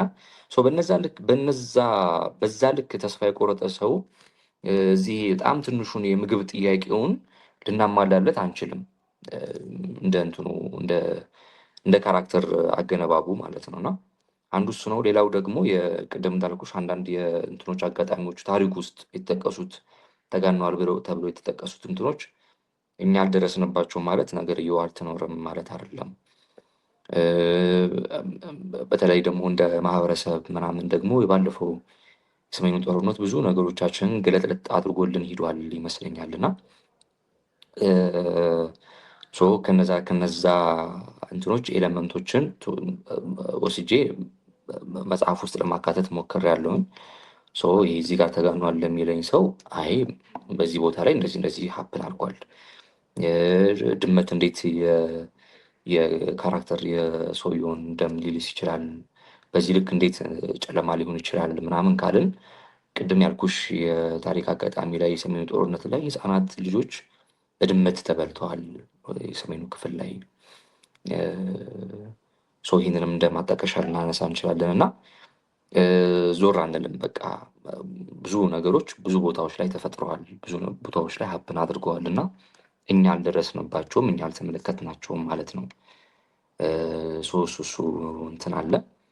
ሌላው አህመድ ልናነሳ የሚገባው የሚመስለኝ ነገር ቅድም ያልኩት ይሄ ለምን እዚህ ደረሰ ገጸ ባህሪው እንዴት በእንደዚህ አይነት ጥላቻ ተሞላ? አሁን ያልካቸው አይደረግም ምናምን፣ ያው ሙሉውን ታሪክ ለአድማጮች ላለመንገር የተጠነቀኩኝ ስለሆነ ነው እንጂ የማይመስሉ ግን ደግሞ ምናምን እያልኩኝ ያለፍኩት በደንብ አድርገው ሊሆኑ የሚችሉበትን አንተ እንግዲህ ያው በአካባቢ ተፈጽሞ የሚያየኸው የምታውቀውም እንደሆነም ገልጸሃል እና እሱን መውሰድ ይቻላል። ሌላው ለምን እዚህ ደረሰ የሚለው ላይ የአጋጣሚ ሲፈጠር ምንድን ነው የተሰማው? አላዘንኩም፣ አልደነገጥኩም፣ አላለቀስኩም፣ ወይኔ ብዬ ደረቴን አልደቃው፣ ግን ተቀየምኩ። ጌታዬን ተቀየምኩ፣ ራሴን ተቀየምኩ፣ ቤቴን ተቀየምኳት፣ ማህበረሰቡንና ሀገሪቱን ተቀየምኩ፣ አጠቃላይ የሰው ልጆችን ተቀየምኩ። ልቤ ውስጥ ትልቅ የጥላቻ ቋጥኝ ሲደላደል ተሰማኝ። መቼም የማይቆመው ጦርነት በሌሎች ልቦች ውስጥ የጫርነው የቂም እሳት ነው። ዘላለሜን ስጠላና ስበቀል እኖራለሁ ይላልና እንግዲህ ያሳለፈው ነገር የሰጠው ማንነት እንደሆነ እንደዚህ አይነት አስቀያሚ አሳዛኝ ስሜት ውስጥ ያስገባውና ሊሆን አይችልም በዚህ መጠን ሰው ተስፋ ቆርጦ ምናምን እንደዚህ የሚሉ ሰዎች ያለው ስትል በደንብ እሱ እንደውም ለጥያቄ የሚቀርብም አይመስለኝም። ባይሆን የቅድሙ የአባትየው እንደዚህ እሱም ግን ብለን ያው የተነጋገርነው ነገር አለ እና እንጂ ሰዎች በተለያየ አይነት ምክንያት ያሉበት ሁኔታ በእንደዚህ አይነት የስሜት አስከፊ ጥልቅ የሆነ ነገር ውስጥ አይከታቸውም ሊባል አይችልም እና እሱን ነው ያሳየው። እና አንዳንዴ ጥልቅ ሀዘኖች የሆነ ለቅሶ ማታይባቸው ምንም አሁን ያዝኗል እንዲህ አይነት ነገር ምናምን የሚባሉ ግን እንዲህ ያደርጋሉ ብዬ አስባለሁኝ። ገጸ ባህሪው እንደገለጸው አይነት እና ራሱን ጭምር ነው የሚቀየመው፣ ቤቱን ጭምር ነው የሚቀየመው። እንደዚህ አይነት እንግዲህ በጥላቻ የተሞላ ሰው ደግሞ ስናመርት ምንድነው የሚከተለው የሚለውንም እንድናስብ የሚያደርግ ነው እንደ ማህበረሰብ። እንደው ባናስብ ሰብአዊነት ምናምን የሚባለው ነገር ስለሌላው ማሰብ ለሌላው ጫማ ስር ምናምን የሚባሉት ነገሮች ባይኖሩን እንኳን ይሄ ነግበኔ በሚባለው ነገር እንኳን እንድንሄድም የሚያደርግ ነገር ነው። እንዲህ አይነት ሰዎች ባፈራን ቁጥር ያስፈራል አይደለ?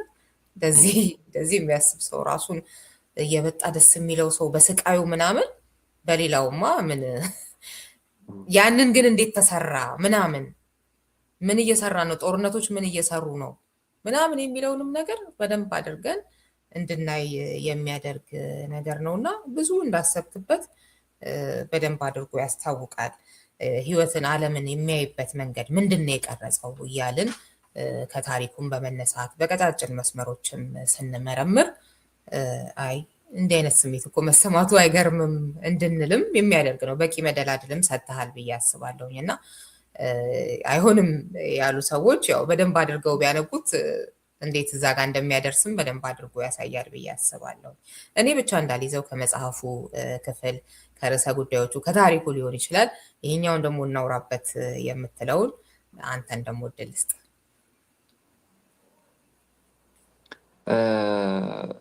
አዎ እዚህ መጽሐፍ ላይ ቅድም አድሬስ ላደርጋቸው ከምፈልጋቸው ይሄ ወሎዬ መቼም እኛ እያልን ማውራት ደምዶብናል።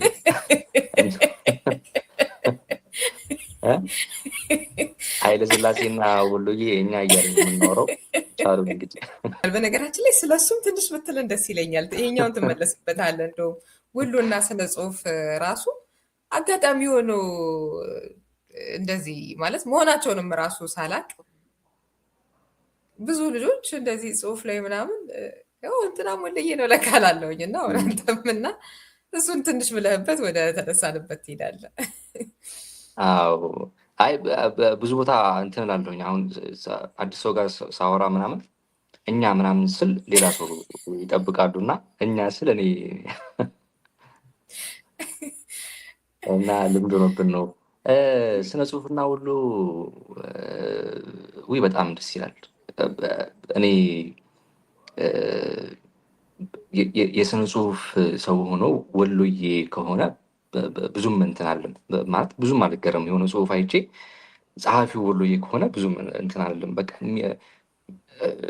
ይሄ ለራሳችን ከማድላት ምናምን ነገር አንጻር አይደለም፣ ግን ብዙ ለስነ ጽሁፍ አንጻር ብዙ የተዋሉልን ውለታዎች አሉ። ከቋንቋ ጀምሮ ከማህበረሰቡ አኗኗር የአኗኗር ዘይቤው ምናምን ለአርት በጣም የሚጋብዝ ማህበረሰብ ነው ወሎ አካባቢ። አሁን ተወልጄ የሚያደጉት ደሴ ስለሆነ ደሴ ደግሞ በዙሪያ ያሉ የብዙ ገጠራማ አካባቢዎች የተለያየ ወሎ ውስጥም ሆኖ የተለያየ የቋንቋ የአኗኗር ምናምን መንገዶች የተለያዩ መንገዶች አሉ። የእነሱ ማዕከል ነች። ሁሉንም በደንብ ይዛ ያለች ከተማ ነች እና ደግሞ የደሴ ልጅም ደግሞ መሆን ደግሞ በጣም ትልቅ ፌቨር ይመስለኛል ለስነ ጽሁፍ እና ይሄ የቋንቋ ጉዳይ የማህበረሰቡ በጣም ነፃ ሆኖ መኖር ከዛ ደግሞ ለአመለካከት ነፃ መሆን ይሄ ሃይማኖቱም ጭምር ብዙ ጊዜ የሃይማኖት መቻቻል ጉዳይ ምናምን ሲነሳ ወሎ ምናምን ይነሳላ። ልክ ከዛ እኩል የአመለካከት ወይም ደግሞ የህይወት ፍልስፍና አንቺ የተለየ የህይወት ፍልስፍና ሊኖርሽ ይችላል፣ የህይወት መንገድ ሊኖርሽ ይችላል እና ያንን ነገር አክብረውልሽ የሚኖሩበት መንገድ ምናምን በነፃነት እንድታስቢ እድሉን በደንብ ይሰጥሻል ብዬ አስባለሁኝ። ለዚህም አንዱ ማሳያ ቡርሃን ይመስለኛል እና በጣም በነፃነት የማሰብ በጣም በነፃነት ኩዌሽን የማድረግ ነፃነቱ እድሉ አለ ወሎ አካባቢ። ከዛ ደግሞ ቋንቋውም እንዳልኩሽ ቋንቋውም ይጋብዛል። ዜማ አራቱም ዜማዎቻችን አሉ። ከሁሉ በላይ ደግሞ ቆንጆ የቆንጆ ሀገር ነው እና ያው እየታየ ነው።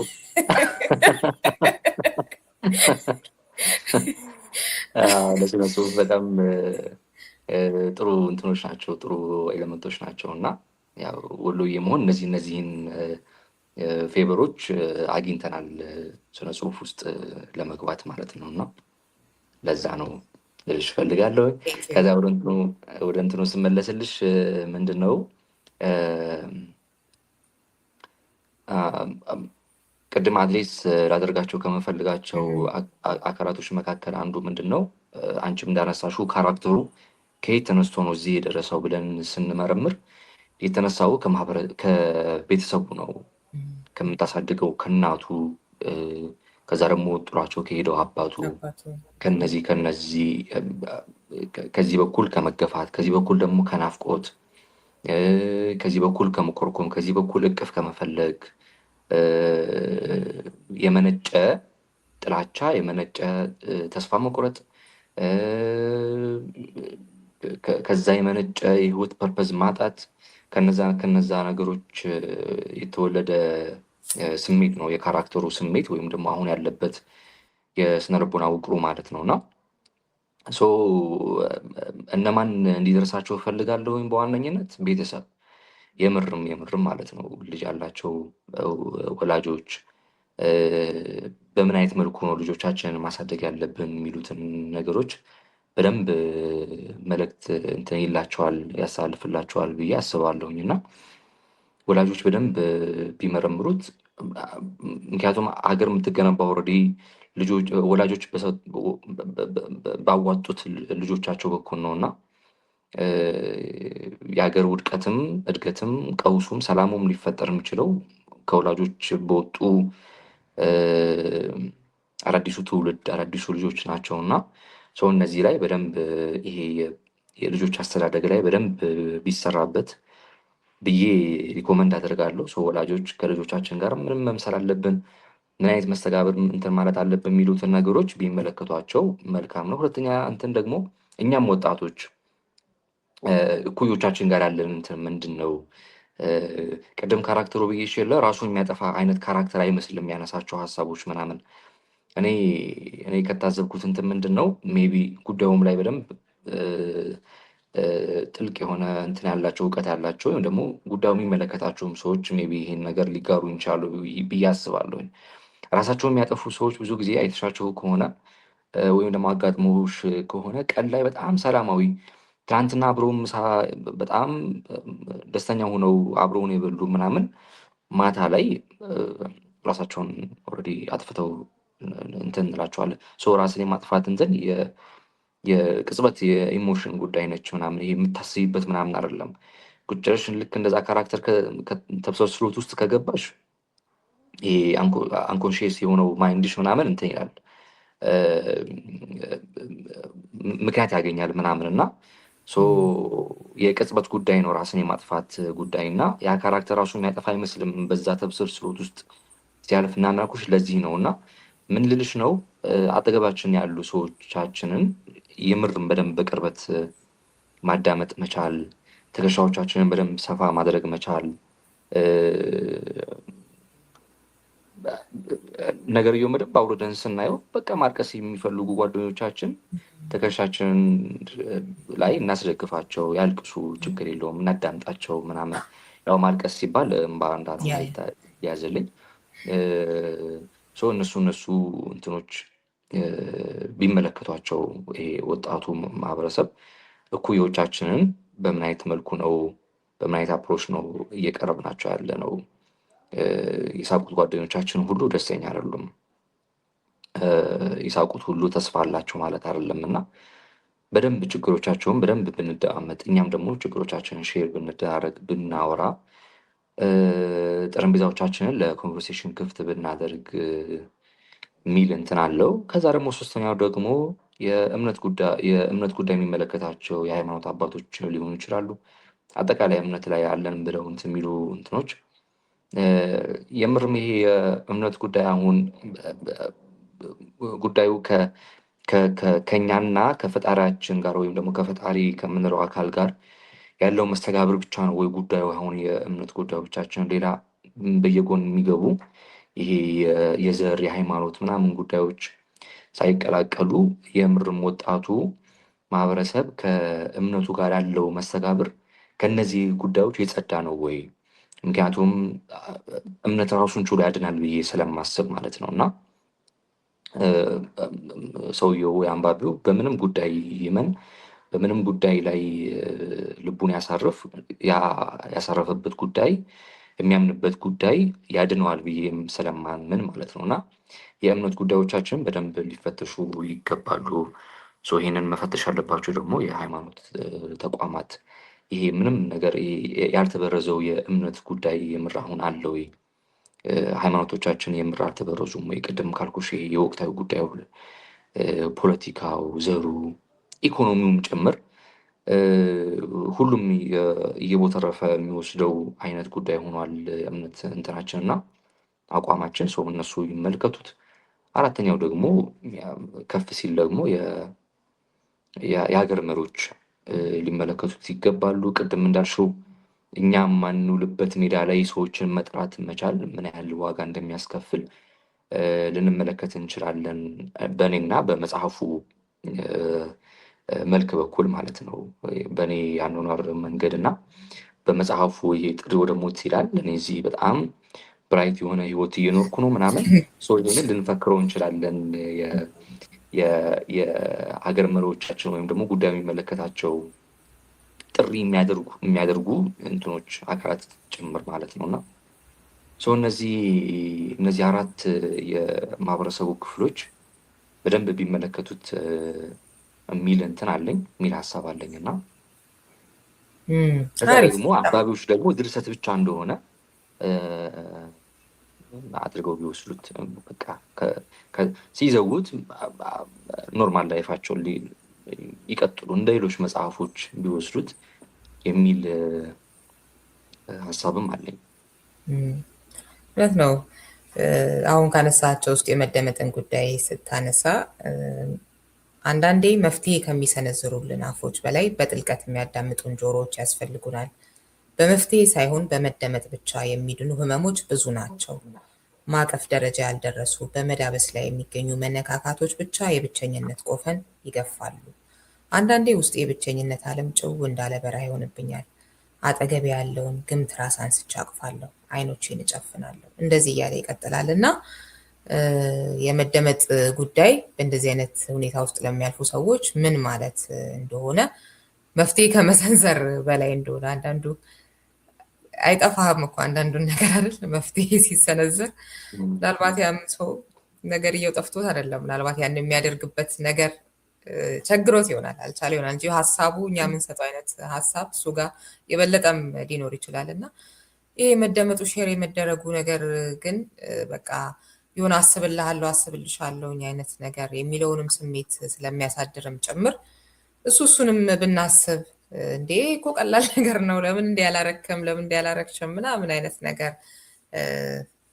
ከማለት ይልቅ እንደውም የማድመጡ ነገር ትልቅ እንደሆነም ይገባኛል። እና ይህንን ሳነብም ደስ በሚል ሁኔታ ነው። እንደ ጥቅስም ብዙ ቦታ ሲጠቀስም እያየሁት ነበር። ሌላው እዚህ መጽሐፍ ላይ ብዙ ለጥቅስ የሚሆኑ ነገሮች አሉት። አጠር ባለ መልኩ ያስተላለፍካቸው መልእክቶች ጥቅስ ሆነው ሊወጡ የሚችሉ በጣም ብዙ ቦታዎች አሉና እሱም ጭምር ትዝ ብሎኝ ነው። የስቃይ ጉዳይ ስቃይን ካራክተሩ የሚገልጸው አለ። ምናልባት አህመድ የራስህንም እንዴት እንደምታይ ልትነግረኝ ትችላለህ፣ ወይም ደግሞ ስለ ካራክተሩም እንደተመቸ ልናወራ እንችላለን። ግን አንድ ኢንተረስቲንግ ከሆነ ርዕሰ ጉዳይ ውስጥ አንዱ እሱ ነው ብዬ አስባለሁኝ። መቼ እንደጀመረኝ የማላውቀው ራስ ምታት ጭንቅላቴን ሸምቅቆኛል። ትልቅ አለት መሀል አናቴ ላይ ወድቆን እየነጠረ የሚወርድ ይመስላል። ከውስጥ ወደ ውጭ ልውጣ እያለ የራስ ቅሌን የሚያንኳኳ አንዳች ቡጤ ያለው ይህ ህመም በቂ አልሆነልኝም። ከግድግዳው ጋር አናቴን ደጋግሜ ያጋጨሁት ረገብ እያለልኝ መጣ። ለራስ ቅሌ ህመም ከእሱ የማሳመም ኃይል የበለጠ ሌላ ህመም መኖሩን አስረገጥኩለት። ህመሞቼን በሌላ ታላቅ ህመም እቀጣቸዋለሁ። ጥቃቅን ህመሞቼን በዚህን ወቅት አቅማቸውን አውቀው አርፈው ይቀመጣሉ። ብዙውን ጊዜ ከሞት በኋላ ቅጣት አለባችሁ ሲሉ ስቃለሁ እያለ ሌላ ደግሞ ይሄ ርዕሰ ጉዳይ ነው። በእርግጥ ወደዚሁ ልሂድ፣ ሌላ ቦታ ላይ ወደሚያነሳው ማለት ነው። ደስታ የሚገኘው ጥልቅ ከሆነ ሀዘን ውስጥ ነው። ቁስላችንን ብንነካካው እንዲህ ያለም የለ የሚያሰኝ የነፍስ መፍነቅነቅ ውስጥ እንገባለን። ከድባቴያችን ጀርባ የጎላ ፈንጠዚያችን አድፍጧል። የሰው ልጅ የተፈጠረው እኛ ሀዘን፣ ቁስል፣ ህመም ብለን ለምንጠራቸው ስሜቶች እንዲገዛ ነው። ከነዚህ መስተጋብሮቹ ጀርባ ትንሽ ቢመረመር ነፍሱ እየቦረቀች ነው ይላልና ስቃይን እንዴት ነው የሚያየው ይሄ ገጸ ባህሪ የሚለው በተለይም ደግሞ ህመምን በሌላ ትልቅ ህመም በመቅጣት ማርገብ አይነቱ ነገር ብዙ ጊዜ ለገዢዎች ነበር እንደዛ የሚባለው። ትንሽ ማርጉረምረም ምናምን ትንሽ በሚባሉ ነገሮች መቃወም ሲመጣ የበለጠ ትልቁን እና ያኛውን ተመስገን የሚያሰኝ አይነት ነገር ምናምን። ይሄ ግን ቅድም ራሴንም ተቀየምኩት ስለሚል ራሱንም የሚቀጣው ልክ ሌላውን በሚቀጣበት አይነት መንገድ ነው እንዴ ብዬ በአንድ በኩል እንዳስብ፣ በሌላ በኩል ደግሞ አዎ ስቃዮች ውስጥ ስላሉ ደስታዎችም ጭምር በተለያየ አጋጣሚ የምንሰማባቸው ነገሮች አሉ። በተለይ ዶስቶቭስኪ ራሱ እንደዚህ አይነት ነገሮችን የሚገልጽበት በተለይ በአንድ ካራክተሩ በጥርስ ህመም አድርጎ እንደዚህ ትዝ ይለኛል እና እሱ ጋር ያንተን አተያይ ማወቅ ፈልጌ ነው።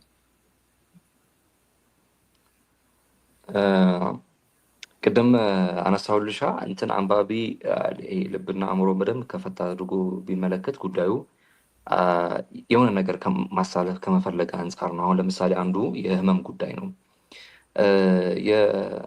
የህመም ጉዳይ እንትኑን ከህመም ከሚለው ይሄ የሰውነት ህመም መውጣ አድርገን ወስደን የህይወት ፈተና ውስጥ ልንከተው እንችላለን። የህመም ኮንሰፕትን ማለት ነው። እንደዛ ሲሆን አሁን ያለንበት የህይወት ህመም አሁን ያለንበት ፈተና የህይወት ፈተና ምናምን ቀላል እንደሆነ ለማሳየት ነው። እሱን አሁን ያነሳሽውን የካራክተር ሀሳብ የተጠቀሰው ማለት ነው። ይሄ ለራስ ምታቱ ሌላ ከራስ ምታቱ በላይ ሌላ ህመም እንዳለ ራሱን ከግድግዳ ጋር እያጋጨ መልእክት ይነግረዋል እና ከዛ አርፎ ይቀመጣል ራስ ምታቱ የሚል እንትን አለው እና ይሄ ምንድን ነው ትልቁ እንትኑ ከህይወት ፈተናዎቻችን አሁን ምናልባት የህይወት ፈተና አለን አይደለም ሁላችንም እያለፍነው ያለው ትልቁ የመከራ የስቃይ በግለሰብ ደረጃ የተስፋ መቁረጥ እነዚህ ጉዳዮች ምንም እንዳልሆኑ ከነዚህ የባሱ የህይወት ፈተናዎች እንዳሉ ሰው በእነዚህ መጽናናት እንዳለብን ይሄ ቅድም እንዳነሳ ነው ሰውም የተፈጠረው ለስቃይ ለመከራ ምናምን ነውና ይሄ ነው ማለት ግን ወደ ስቃዩ እኛ እናምራ ማለት አይደለም። ነገር ግን እዛ ውስጥ ከሆነ ያለ ነው በቃ አንዱ የተፈጥሯችን መልክ ነው። አንዱ የመኖራችን ወይም ደግሞ የመተንፈሳችን አንዱ ምልክት መሰቃየታችን ነው። ለዛም ደግሞ አንድ ማሳያ ደግሞ ያነሳል። ልጆች ገና ሲወለዱ ዝም ካሉ በአዋላጆቻቸው እንትን ይመታሉ፣ እንዲያለቅሱ ይደረጋሉ ምናምን። ከዛ ይሄ ፍካሬ ምንድን ነው? ስንኖርም የመኖራችን አንዱ እንትን በመከራ ውስጥ ማለፋችን ነው፣ በስቃይ ውስጥ ማለፍ መቻላችን ነው። ማንባታችን የህይወት መጨረሻው ሳይሆን አንዱ የህይወት ፓዛችን ነው። አሁን ያለንበት የህይወት ፈተና ይህን ሰፋ አድርገን በሀገር ደረጃም ልንወስደው እንችላለን። የሆነ ተስፋ አለን ማለት ነው። ከህመማችን፣ ከስቃያችን፣ ከሲቃችን፣ ከቁስላችን በኋላ የሚደርቅ እንትን አለን፣ የሚደርቅ ቁስል አለን፣ የሚሽር ህመም አለን፣ የሚድን ጠባሳ አለን ምናምን እና ይህንን ለማመላከት ከመፈለግ አንጻር ነው ይሄ ስቃይ ጉዳይ ምናምን የተነሳው። አንድ ቦታም ላይ ጠቅሼዋለሁ። ነገር ግን ስቃይ ሁሉ ግን ይሞርደናል ወይም ደግሞ ስቃይ ሁሉም ደግሞ ያልፋል ማለትም ደግሞ አይደለም። ይህንንም ሳናድበሰብስ ደግሞ ማንሳትም ደግሞ አለብንና ነገር ግን ተስፋ ማድረግ አለብን። በቃ ከስቃያችን በኋላ ከህመማችን በኋላ ከሞታችን በኋላ ትንሣኤ እንዳለ ሁሉ ማለት ነውና እነዚህ ነገሮች ሁሉ ያልፋሉ። እነዚህ ነገሮች ሁሉ በተሻለ የህይወት መንገድ ይተካሉና አሁን ያለንበት የህይወት መንገድ ሁሌ አይሰነብትም። አሁን ያለንበት ህመም ሁሌ አይሰነብትም። ከዚህ ህመማችንን ባሻገር ደግሞ ሌላ ትልቅ ህመም ሊጠብቀን ይችላል። ትልቅ ህመም ደግሞ ሌሎቹ እየኖሩ ስለሆነ በህመማችን እንጽናና። በህመማችን ደስ ባንሰኝም ግን እንጽናና። ቢያንስ ትርጉም አይደል? ትርጉም እንፈልግለት። ትክክል። ከዛ ደግሞ የሰው ልጅም ተፈጥሮም ደግሞ እንደዛ እንደሆነ ደግሞ ቅድም ይሄ መዋለዱ ፕሮሰስ ተመለከትን አይደለ? ዝም ሲል እንትኑ ራሱ ይመታል፣ ደረቱ ምናምን ይመታል፣ ከዛ ያለቅሳል። በቃ አሁን እልልታው መቀጠል ይችላል። ተወለደ ማለት ነው። አሁን ጤነኛ ልጅ ነው ማለት ነው። የማልቀሱ ምልክት አንዱ እንትን ሲሆን ከዛ ይህም ስንኖርም አድገንም ስንኖርም ደግሞ ማልቀሳችን የመኖራችን መፈተናችን የህይወታችን አንዱ ምልክት ነው ምናምን እና ያው ፈተና የሌለበት ሰው ይኖረ ማለት አይደለም ማለቴም አይደለም። ነገር ግን በዛ እንትን ውስጥ ያለን ሰዎች ግን እየኖርን አንዱ ምልክት እየኖርን መሆኑ እነዚህ ምልክቶች ናቸው አንዱና በህመሞቻችን እንጽናና። ከህመሞቻችን የበለጠም ሌላ ህመምና ፈተና እንዳለ እንገንዘብ የሚል መልእክት ነው ያለው። ነገር ግን ወደ ስቃይ መሄዱ ግን እንትን አይደለም፣ መፍትሄ ግን አይደለም። ቅድም እንዳልኩት የራሳችን እንሂድ ሳይሆን ግን ኦልሬዲ ከመጣብን እንዴት ነው የምንወጣው ለሚለው ትክክል። ሌላው ቅድም በስሱ ያነሳሁት ነበረ ይሄ ራስን የመፈለግ ጉዳይ እና እንደኔ የህይወትን ሚስጥር ማወቅ ለሚሹ በቅድሚያ ማንነታቸውን ይፈልጉ፣ ራሳቸውን ያገኙት። ራሳችንን የማግኘት ጉዞ ቀላል አይደለም። ለሺህ ዓመታት ተጉዘው የማይጨርሱት ጨለማ ውስጥ እንደተቀመጠች ሻማ ነው። ይችን ሻማ ለማግኘት አይን የሚወጋውን ጨለማ ማለፍ ይኖርብናል። ይችን ሻማ ያገኘንለት ጨለማው ከዙሪያችን ይጠፋል። ከፀሐይ ጋር የሚገዳደር ብርሃን እጃችን ላይ ይገባል። ይህ ብርሃን ነው ትክክለኛው እኛነታችን። በዚህ ጨለማ ውስጥ ብርሃኗን ለማግኘት የምናደርገው እልህ አስጨራሽ ትግል ማለት ነው ብቻኛነታችን። በርና መስኮቶቻችንን እንዝጋ፣ ከመንጋውና ጫጫታው ራሳችንን እንገንጥል፣ የውጭ ዓለም ጋር የሚያገናኘንን ድልድይ እናፍርሰውና የውስጣችንን ጎዳና እንዘርጋ። እንደዚህ እያለ ይሄዳልና ከዛ ራሳችንን እንዴትም አይነት አስቀያሚ ሆነን ብናገኘው እንኳን እንድናየው እንድንቀበለው እንዳንፈራው የሚናገረው ነገር አለ። በእርግጥ እዛ ጋር መቆም ማለት አይደለም፣ ግን መጀመሪያ በደንብ አድርጎ ራስን የመመርመር ከራስ ጋር የመጋፈጥ ነገር እንደ ቀልድ የሚወራ ነገር፣ እንደ ቀልድ የሚታለፍ ነገር አይደለም። እንደተገለጸው ነው፣ አንፍራው ምናምን በሚባል ደረጃ ያለ ነው። ለዛም ነው የጸጋዬ ገብረመድኅን ግጥም ነው አይደለ? ጠጣበት፣ ጨፍርበት ምናምን የሚለው ዝግ ብሎ ያሰበ እንደው እንዳይነግርህ አንዳች እውነት እና በእርግጥም እንደሱ ህሊናን ማስተኛት እየተቻለ አይሆንም ወይ? እንደዚህ አይነት አስቀያሚ ነገሮች የበዙት ብዬ አስባለሁኝ። እና ለውጥን የሚፈልግ ሰው ግን ያው መጀመሪያ ያለበት ከራሱ ጋር በዚህ መጠን በትክክል ከመገናኘት ነው። ከዛ በኋላ ነው ብዬም ስለማስብ ጭምር አንድም ከወደድኳቸው ርዕሰ ጉዳዮች በዚህ መጽሐፍ ውስጥ ከሚነሱት ውስጥ ይሄ ራስን የመመርመር የመነጠል የማወቅ ጉዳይ ነው። ከዛ በኋላ ነው ለውጡ የሚመጣው ብዬ አስባለሁኝ። እና በጣም ብዙ ነገሮች ናቸው ያሉት። አህመድ እንግዲህ አንብቡት ነው የምለው አድማጮቻችንን እንጂ እኔ ራሴ ከያዝኳቸው ውስጥ ሩቡን ራሱ አላነሳሁትም። ግን ማንበብ አለባቸው እና ደግሞ እነሱ ያንብቡ። አንተ ሳልጨምር ሳልል ባላልፎ የምትለውን ትጨምርልንና መጽሐፉ ደግሞ የት እንደሚገኝ እዚህ ላሉ አንባቢዎችም ሆነ አገር ቤት ላሉ ጠቁመህ እንሰነባበታለን። እሺ፣ በእርግጥ አብዛኛው ሀሳቦቻችን ተነስተዋል። ጥሩ ቆይታ ነበረ። እንደው በመጨረሻ ግን አጽንኦት ሰጥቼ ላነሳ የምችለው ነገር ጉዳዩ ድርሰትና ድርሰት ብቻ እንደሆነ አድርገው ቢወስዱት፣ በቃ አንብበው ከጨረሱ በኋላ ዘግተው የወርውሩት፣ ወደ ሸልፋችሁ የመለሱት፣ እነሱም ወደ ኖርማል ህይወታቸው እንትን ይመለሱ። ነገር ግን በየገጹ በየእንትኑ ግን እንዳልኩሽ ቅድም እንትናቸውን የህይወት ፍልስፍናቸውን ግን እየመረመሩ በዛ እንትን ውስጥ በዛ መንገድ ውስጥ ቢያልፉ ብዬ እመኛለሁኝ። ህይወታቸውን በደንብ ቢመረምሩበት ብዬ እመኛለሁ። መጽሐፉ እንደዚህ አይነት እድል ከሰጣቸው ማለቴ ነው። ከዛ በተረፈ መጽሐፉ አገር ቤት እንግዲህ በሁሉም የመጽሐፍ መደብር አለ።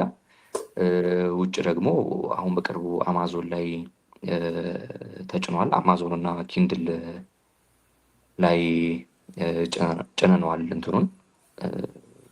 አይ ቲንክ አንቺም ከዛ ይመስለኛል ወይስ ከዚህ ከሀገር ቤት ነው? በቅርቡ ነው። እኛም እንትን ያለው 1-2 ሳምንት ምናምን ሆነን እዛ ላይ ካስጫን ነው። አማዞን እና ኪንድል ላይ ያገኙታል። እንግዲህ አንብቡትና ሀሳብ አስተያየቶቻቸውን በነፃነት ማጋራት ይችላሉ፣ ለእኔ ማድረስ ይችላሉ። እኔም ጠብቅ ነኝ ማለት ነው። ቴንኪዩ። እሺ፣ እኔም አመሰግናለሁ። ሊንኩን የአማዞኑን አያይዝላችኋለሁ አድማጮቻችን። እዚህ ያላችሁ ከዛ ሊንኩን በመክፈት መግዛት ትችላላችሁ። አንብቡት እና ደግሞ ሌላ ጊዜ ደግሞ እንደዚሁ የምንወያይበት ይሆናል በደንብ ከተነበበ በኋላ ማለት ነው። አገር ቤት ያላችሁም ያው እንዴት እንደምታገኙት ስለተጠቀሰ እዚህ ነው በተለይ ችግር የሚሆነው። አንዳንድ የሀገር ቤት የሚታተሙ መጽሐፍና አሁን አማዞን ላይ እያስቀመጣችሁ ነው። ቆንጆ ነው እሱ ነገር። እሺ፣ እኔ የምወጣው የሰው ልጅ መኖር ያለበት የሚኖርለት ዓላማ ሲኖረው ብቻ መሆን አለበት እንጂ እንደ ከብት እህሉን እያላመጠ ብርሃንና ጨለማ በላዩ ላይ ሲፈራረቁበት ማየት አሳፋሪ ነው። ከአንድ የእህል ጎተራ የተለየ ሕይወት ከሌለው ገደል ይግባ። የሌሎችን የኑሮ ሸክም ላይ አቀል የመጣ ሕያውነት እርሱ በራሱ የምድር ሸክም ነው እያለ ስለ መኖር ዓላማ ጉዳይ ያነሳልና የመኖራችን ዓላማ እንደው ምንድን ነው? መብላት፣ መጠጣት፣ መተንፈስ ምናምን። እስኪ ራሳችንን መርምር በሚለው ጥያቄ መውጣት ፈልጋለሁ። ስለነበረን ቆይታ በድጋሚ በጣም አመሰግናለሁ። በሌላ ስራ ደግሞ እንጠብቃለን። እንግዲህ እኔም በጣም አመሰግናለሁ ሪዮቴ። ቴንኪዩ በጣም እንሻለሁ ከልብ። ቴንኪዩ በጣም አድማጭ ተመልካቾቻችን፣ ጥሪ ወደ ሞት የተሰኘው የአህመድ ሁስ ወይም ሻድ መጽሐፍ ላይ ያደረግነው ውይይት ይህንን ይመስል ነበር። እንደጠቀስኩት ሊንኩን አያይዤላችኋለሁኝ። ሊንኩን በመክፈት በመግዛት እንድታነቡ እጋብዛችኋለሁኝ። በሚቀጥለው ሳምንት ደግሞ ከሌላ መጽሐፍና እንደዚሁም ጸሐፊ ጋር የምንገናኝ ይሆናል ማለት ነው። እስከዚያው ሰላም ሆኑ። ምንጊዜም ሚዲያ የዕለቱ ጉዳይ ከመጽሐፍት ገበታ፣ ከአድማጮች መድረክ መስታወት፣ የቅዳሜ ወጎችና የተወልደ እንግዳ መደበኛ ዝግጅቶቻችን ናቸው። 703 475 6309 ስልካችን፣ ምንጊዜም ሚዲያ @gmail.com የኢሜይል አድራሻችን ነው። ሰብስክራይብ በማድረግ ቤተሰብ ይሁኑ። ምንጊዜም ኢትዮጵያ።